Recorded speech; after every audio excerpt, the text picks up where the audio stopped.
What if we never invented this? Plastic. Once a revolutionary invention, it's now filling up our oceans and killing thousands of whales, birds, turtles. Just how much plastic do we have around us? Would our life be less comfortable without it? How many animal species could we save by getting rid of plastic debris? This is What If, and here's what would happen if plastic was never invented. Your plastic bag is actually chemically processed natural gas or oil. You can tear it or burn it or throw it away when you're done with it, but it won't decompose the way this loaf of bread will. Since the 1950s, we've created 6.3 billion tons of plastic. 9% of it we've recycled, another 12% incinerated.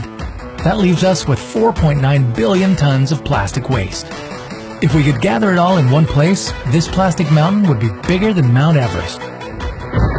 A lot of this waste ends up in the sea, killing marine animals who mistake this indigestible synthetic for food.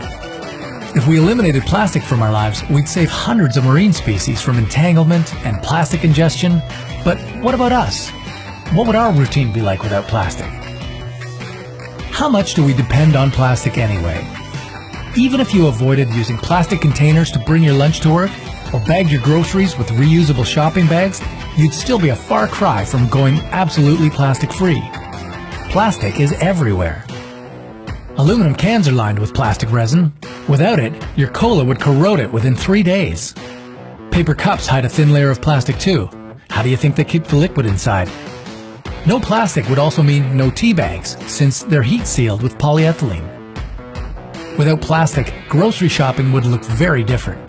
Our liquids would come in glass bottles, our meats and cheese would be wrapped in paper. You'd pack all your groceries in paper bags or cardboard boxes.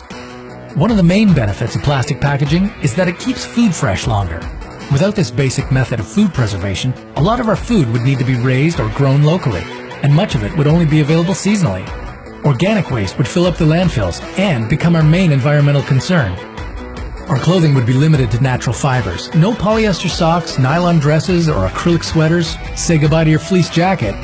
Heat and water-resistant safety wear wouldn't exist either.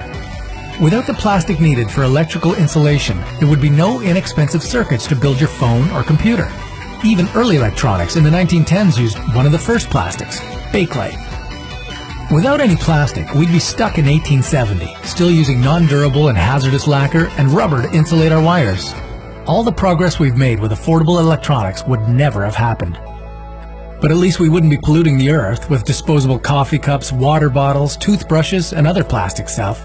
And 700 marine species wouldn't be affected by plastic debris. If the thought of someone taking your plastic away doesn't ruin your day, consider moving to Kenya or Bangladesh, where it's illegal to use plastic bags. And you might consider getting some of these slimy pets. 6,000 waxworms can eat up a plastic bag in just 1 hour. Are you trying to get plastic out of your life? Share your thoughts in the comments below. And keep challenging us with new hypothetical ideas.